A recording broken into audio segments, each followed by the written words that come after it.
గత కొంతకాలంగా ఈ దేశ సరిహద్దుల్లోకి చొచ్చుకొచ్చి భారతీయ పౌరులను పాకిస్తాన్ ప్రోత్సహించిన ఉగ్రవాదులు మన సోదరులను మట్టుబెట్టి మన ఆడబిడ్డలు, మన అమ్మలు, మన చెల్లెళ్ళ యొక్క నుదుటి సింధూరాన్ని ఈరోజు తుడిచివేసి అంతర్జాతీయ ముఖ చిత్రంలో భారతీయుల మీద ఉగ్రదాడి చేయగలుగుతామని ఉగ్రవాదులు విర్రవీగుతున్న సందర్భంలో రాజకీయాలకు అతీతంగా, పార్టీలు, జెండాలు, ఎజెండాలకు అతీతంగా 140 కోట్ల భారతీయులు అందరము ఒక్కటే.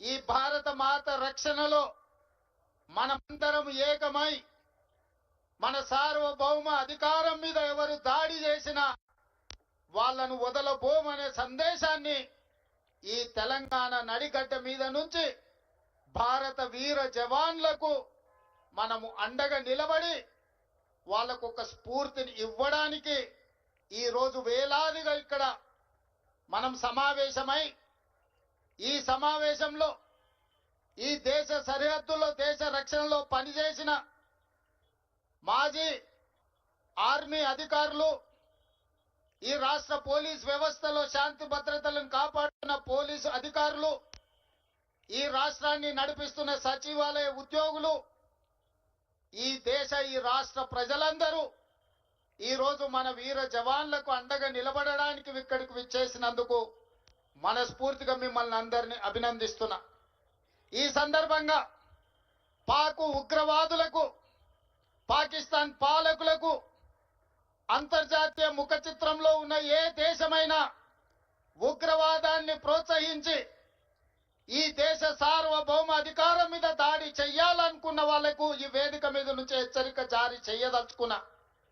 మా దేశ సార్వభౌమ అధికారం వైపు కన్నెత్తి చూసినా ఈ భూమి మీద మీకు నూకలు చెల్లినట్టే, ఈ భూమి మీద మీరు నివసించడానికి మీరు అర్హత కోల్పోయినట్టే అని చెప్పి నేను ఈ వేదిక మీద నుంచి హెచ్చరిక జారీ చెయ్యదలుచుకున్నా. ఎన్నికలు వచ్చినప్పుడు రాజకీయాలు ఉండొచ్చు, ఎన్నికల సందర్భంగా భిన్న సిద్ధాంతాలు ఉండొచ్చు. మా నాయకుడు మల్లికార్జున్ ఖర్గే గారు, ప్రధాన ప్రతిపక్ష నాయకుడు రాహుల్ గాంధీ గారు ఈ దేశ ప్రధానమంత్రిని కలిసి సంపూర్ణంగా మేము అండగా నిలబడతాం, ఉగ్రవాదుల యొక్క పీచ మణిచివేయండి అని చెప్పి మద్దతు ఇచ్చిండ్రు. ఇది భారతీయుల యొక్క స్ఫూర్తి. ఆనాడు బ్రిటిష్ వాళ్ళ నుంచి శాంతి ద్వారానే యుద్ధం గెలిచి ఈ దేశానికే కాదు పాకిస్తాన్కి కూడా ఈ రోజు స్వతంత్రం వచ్చిందంటే, స్వేచ్ఛ వాయువులు పీల్చుకుంటున్నారంటే అమరుడైన మహాత్మా గాంధీ శాంతియుత పోరాటం వల్లనే భారతదేశానికే కాదు ఈ రోజు స్వేచ్ఛను అనుభవిస్తున్న పాకిస్తాన్ కూడా స్వతంత్రం ఇప్పించింది అమరుడైన మహాత్మా గాంధీ. ఆ మహాత్మా గాంధీ శాంతి సిద్ధాంతాన్ని పుణికి పుచ్చుకున్న భారతీయులు 140 కోట్ల మంది ప్రపంచంలో శాంతిని కోరుకుంటూ, శాంతిని నెలకొల్పుతూ అభివృద్ధి పదం వైపు ఈ దేశాన్ని నడిపించే ప్రపంచ దేశాలలోనే ఒక గొప్ప దేశంగా, ఒక గొప్ప స్ఫూర్తినిచ్చే దేశంగా నిలబెట్టాలని మేము అనుకుంటున్నాం. కానీ మా శాంతి స్వరూపాన్ని, మా శాంతి యొక్క ఆకాంక్షను మా చేతగాని తనంగా ఎవరైనా భావించి మా భూభాగంలో కాలు మోపి మా ఆడబిడ్డల నుదుటి సింధూరాన్ని తుడిచివేయాలనుకుంటే ఆపరేషన్ సింధూరే మీకు సమాధానం. ఆపరేషన్ సింధూర్ ద్వారా మిమ్మల్ని నేలమట్టం చేసే శక్తి మా వీర జవానులకు ఉన్నది. ఆ వీర జవానులకు 140 కోట్ల భారతీయులు అండదండగా నిలబడతారని ఈ సమావేశం ద్వారా మేము సందేశాన్ని పంపించదలుచుకున్నాం. भाई बहनों, इस देश के 140 करोड़ जनता ने शांति रक्षा करने के लिए कभी कभी हमारा शक्ति प्रदर्शन भी करेगा। आज हमारे भारतीय वीर जवान ने हिंदुस्तान के शक्ति ताकत दिखाने के लिए ऑपरेशन सिंदूर शुरुआत किए।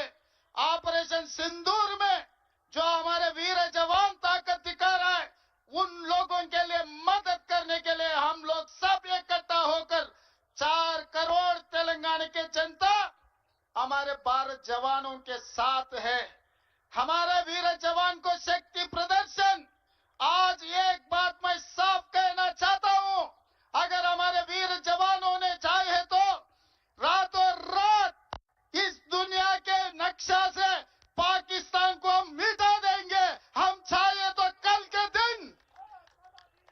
दिन सूरज भी नहीं देखेगा पाकिस्तान।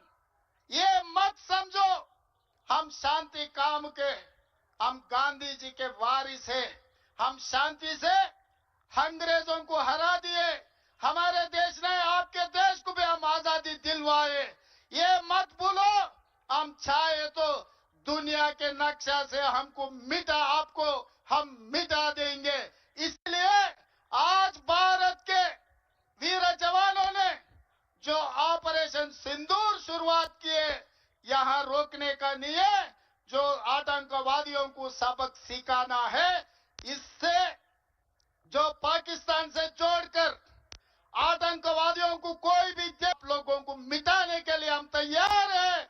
जो भी हमारे वीर जवानों ने कदम उठाएगा, वीर जवानों के साथ चलने के लिए, मदद देने के लिए पूरा तेलंगाना के जनता इकट्ठा होकर मदद देने वाले हैं। इसीलिए आज यहां से भारत जवानों को हम लोग जिंदाबाद करना है। भारत जवान, भारत जवान, भारत जवान। जय हिंद, जय हिंद, जय हिंद। वंदे वंदे वंदे। धन्यवाद मित्रों, అందరికీ ధన్యవాదాలు. ఈ భూగ్రహంలో ఉగ్రవాదం ఎక్కడున్నా తుద ముట్టించాల్సిందే. శాంతి స్థాపనకి, అహింసకు నా భారతదేశం మూల మంత్రం అని ప్రతిధ్వనించిన గౌరవ ముఖ్యమంత్రి గారి ఈ సంఘీభావ ర్యాలీ సందేశానికి ధన్యవాదాలు. Honourable CM, honourable deputy CM, honourable minister, ఇంకా ఎందరో పెద్దలు మన వీర జవాన్లు ఈ ఎంతో ర్యాలీ వీరోచితంగా సందర్భంగా పాకిస్తాన్ మీద అదిగో గుండె లోతులోంచి పెరిగే దుఃఖాన్ని ఈ సందర్భంగా ఒక త్రివర్ణ పతాకాన్ని అందజేస్తున్నారు. ఎందరో రాజీవ్ గాంధీ విగ్రహం దగ్గర నుంచి దళాల వివిధ డాక్టర్ బాబాసాహెబ్ అంబేద్కర్ మన యొక్క సచివాలయం దగ్గర నుంచి ఇందిరాగాంధీ విగ్రహం దాకా అందరి పౌరులతో కలిసి మాజీ సైనికులు,